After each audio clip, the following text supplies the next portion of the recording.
কিশোরগঞ্জ সদর উপজেলার চৌধুরীহাটি সরকারি প্রাথমিক বিদ্যালয়ের উন্নয়নে ২০২২ সালে ১,১৫,০০,০০০ টাকা ব্যয়ে নতুন ভবন নির্মাণ কাজ পায় ঠিকাদারি প্রতিষ্ঠান আনোয়ারা এন্টারপ্রাইজ।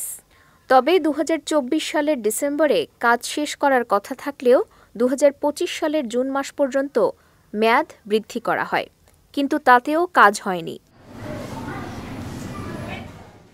পরবর্তীতে শুধু ছাদ ঢালাই দিয়েই কাজ বন্ধ করে দেয় নির্মাণকারী প্রতিষ্ঠানটি। এছাড়াও কাজে নিম্নমানের সরঞ্জামাদি ব্যবহার সহ ব্যাপক অনিয়মের অভিযোগ স্থানীয় বাসিন্দা ও স্কুল কর্তৃপক্ষের। এই স্কুলের কাজটা প্রায় ২ বছর যাবৎ করতেছে এরা। ফার্স্টে মনে করেন যে এরকম কাজ যে করছে, মানে ২ নাম্বার যেটা বলে আর কি, ভালো কাজ করছে না। তারপরে এলাকাবাসী কিংবা আরও অনেক লোকেরা করছে। পরে যে কিছু পিলারগুলো আছে না, যে এরা যে ঢালাই দিছেন, এই ফের কুপ খানা রয়েছে, এটা হয়েছে না যেটা বলে, পরে ভাঙ্গাইছে। তো আসলে ওই যে কন্ট্রাক্টর কাজটা কেন করাইতেছে আমরা তো আর এটা বলতে পারতেছি না। আমরা অনেকবার যোগাযোগ করার চেষ্টা করছি, আমাদের অফিসাররাও করছে, ইউনো স্যার বরাবর আমরা চিঠিও দিছি, পাঠানো হয়েছে চিঠি। মাঝে মধ্যে আসে, কাজ শুরু করতে পরে আবার দেখে চলে যায়, এভাবেই আছে। আমাদের যে এখানের ছাত্রছাত্রীরা আছে তাদের খুবই ভোগান্তির মধ্যে আছে। এদিকে উপজেলার কাশরারচর সরকারি প্রাথমিক বিদ্যালয়ের ভবন নির্মাণের ক্ষেত্রে একই অভিযোগ রয়েছে নির্মাণকারী প্রতিষ্ঠানটির বিরুদ্ধে। এমন অবস্থায় ভোগান্তির শেষ নেই শিক্ষার্থীদের।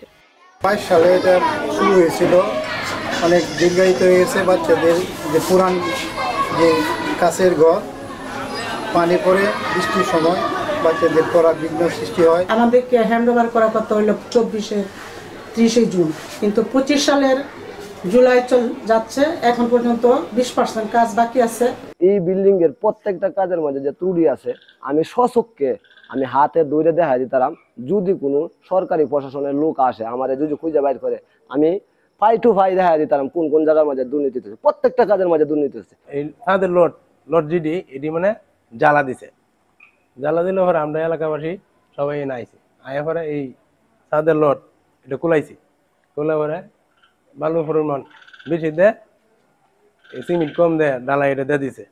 ওখানেও এই যে প্লাস্টার মাস্টার করছে, এতে ওখানে দলে পরে উঠতে পারে। তবে বিভিন্ন সমস্যার কারণে সময় মতো কাজ শেষ করতে না পারার বিষয়টি স্বীকার করলেও অনিয়মের অভিযোগটি অস্বীকার করেছে ঠিকাদারি প্রতিষ্ঠানটি। যে যারা বলছে এগুলো একদম মিথ্যা। ইঞ্জিনিয়ার, সম্পূর্ণ ইঞ্জিনিয়ার তত্ত্বাবধান, এখানে সভাপতি সাহেব আছে, স্কুলের মাস্টার আছে, সবার তত্ত্বাবধানেই এখানে কাজগুলো হয়েছে। এগুলো হচ্ছে যে একদম পুরাটাই মানে মিথ্যা কথা, যে নির্মমনের কাজ হয়েছে। এগুলো যারা এই এলাকার যারা কাজ দেখছে বা যারা কাজ করছে তারাই বলছে যে সবচেয়ে সুন্দর কাজ হয়েছে এই জায়গায়। এদিকে বিষয়টি তদন্ত করে কাজে অনিয়ম পেলে ব্যবস্থা নেয়ার আশ্বাস স্থানীয় সরকার অধিদপ্তরের কর্মকর্তাদের। বেশ কিছুদিন আগেই সেটা এখনো শেষ হয়নি বলে প্রতীয়মান হয়েছে। এটার জন্য আমরা তাকে জুন মাসের আগেই পিপিআর অনুযায়ী তাগিদপত্র দিয়েছি, চিঠিও দিয়েছি। সময়টা তদারকি করি, হতে পারে যে সেই সম্প্রতি 2-4 দিনে বা 5-7 দিনে এমন কিছু লাগিয়েছে যেটা আমাদের দৃষ্টিগোচর হয়নি। এটা আমরা অবশ্যই আমাদের যে আমরা খুব শীঘ্রই আমরা এটা ভিজিট করব। যদি স্পেসিফিকেশন বহির্ভূত কোনো কাজ ঠিকাদার করে থাকে তাকে আমরা লিখিত আকারে অভিযোগ দিব। এবং উপজেলা প্রকৌশলীকে ইতিমধ্যে নির্দেশ প্রদান করা হয়েছে ত্রুটিপূর্ণ কাজ থাকলে দ্রুত ত্রুটি সংশোধন করে লিখিত জবাব দেওয়ার জন্য। তদুপরি আমি আমার দপ্তর থেকেও ভিজিট করে যদি কোনো ত্রুটিপূর্ণ কাজ থাকে তা সংশোধন উদ্যোগ গ্রহণ করব। এবং ঠিকাদার যদি দীর্ঘদিন যেভাবে কাজ ফেলে রাখে, আমাদের চুক্তি ব্যবস্থাপনা যে তার বিরুদ্ধে ব্যবস্থা গ্রহণ করার জন্য আমি উপজেলা প্রকৌশলীকে ইতিমধ্যে নির্দেশ প্রদান করেছি। বিষয়টা আমি নিজেও খতিয়ে দেখব যাতে দ্রুত সময়ের মধ্যে এই কাজটা শেষ হয়।